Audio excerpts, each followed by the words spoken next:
बोलिए श्री सद्गुरुदेव की जय। सद्गुरु श्री कबीर साहिब की जय।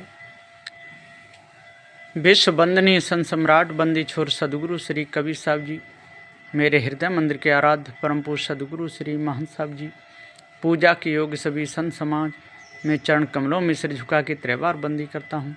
बोलिए श्री सद्गुरुदेव की जय।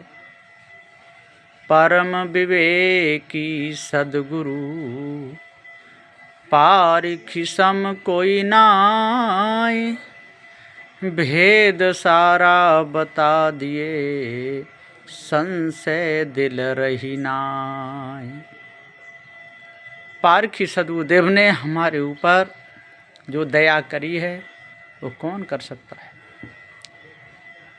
किसी ने कहा मंत्र जपो, किसी ने कहा गंगा नहाओ, किसी ने कहा नर्मदा के चक्कर लगाओ, किसी ने कहा कैलाश पर्वत के चक्कर लगाओ, किसी ने कहा चारों धाम करो, किसी ने कहा गंगा सागर कर आओ।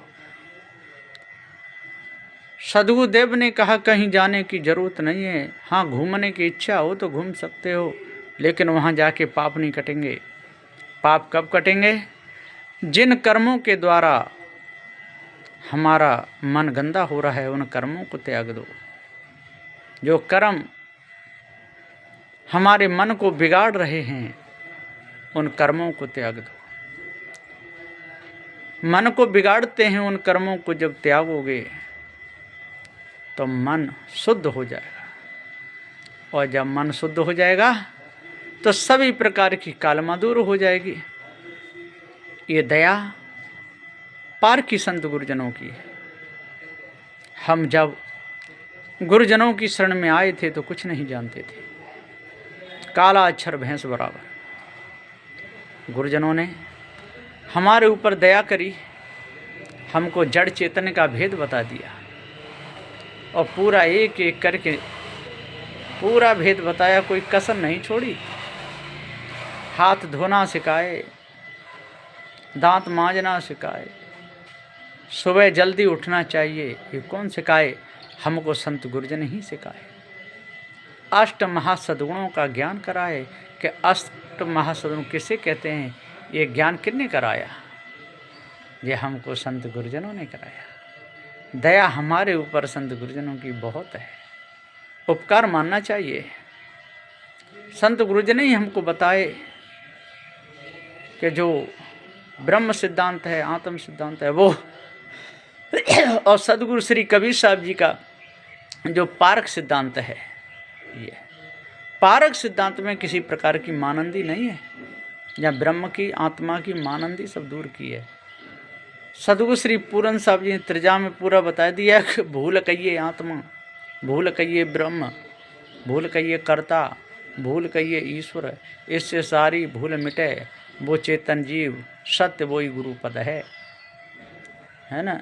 और जो लोग एक तरफ तो कहते हैं ब्रह्मात्मा, एक तरफ कहते हैं जीव आत्मा, वह आत्मा से इतनी गहरी दोस्ती हो गई है वह भ्रम से कि छोड़ना नहीं चाहते। ब्रह्मवादी तो ब्रह्म को आत्मा कहते हैं, और कोई कोई कबीर पंथ में भी जीव को आत्मा कहने लगते हैं। सद्गुरु श्री कबीर साहब ने जिसको रिजेक्ट कर दिया, जो है ही नहीं उसको क्यों कहना? अरे जीव को जीव ही रहने दो। जब जीव अजर अमर अखंड नित्य स्वयं स्वरूप है, जो किसी का अंश नहीं है, पर्यायवाची भी सब पूर्ण नहीं है। अब पर्यायवाची कोई किसी के भी अर्थ में तो सही बैठा देगा, लेकिन व्याख्या में कहाँ ले जाएगा, है ना। व्याख्या से वो हट जाएगा।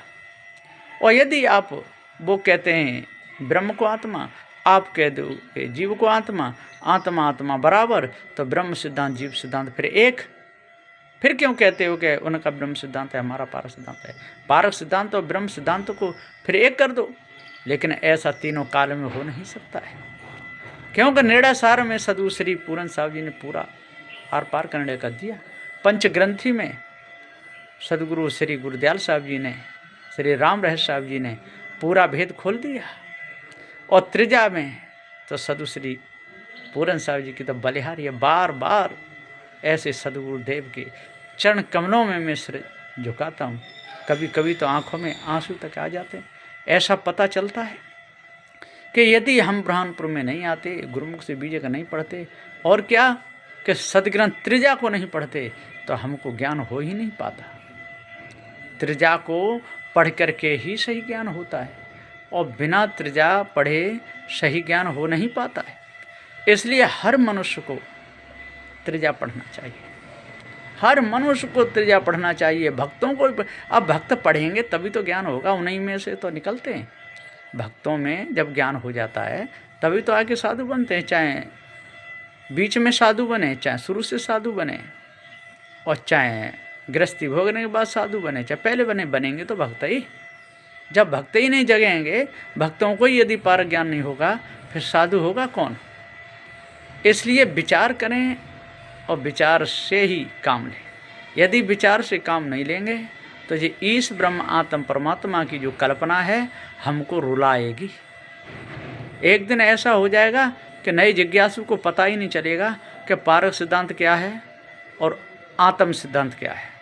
इसलिए इस आत्म सिद्धांत को और समझें पारक ज्ञान के द्वारा, और जब पारक ज्ञान पूरा हो जाएगा तो भ्रम पूरा मिट जाएगा, किसी प्रकार की कोई कल्पना नहीं रहेगी। यहीं पर मैं अपनी वाणी को विराम देता हूँ।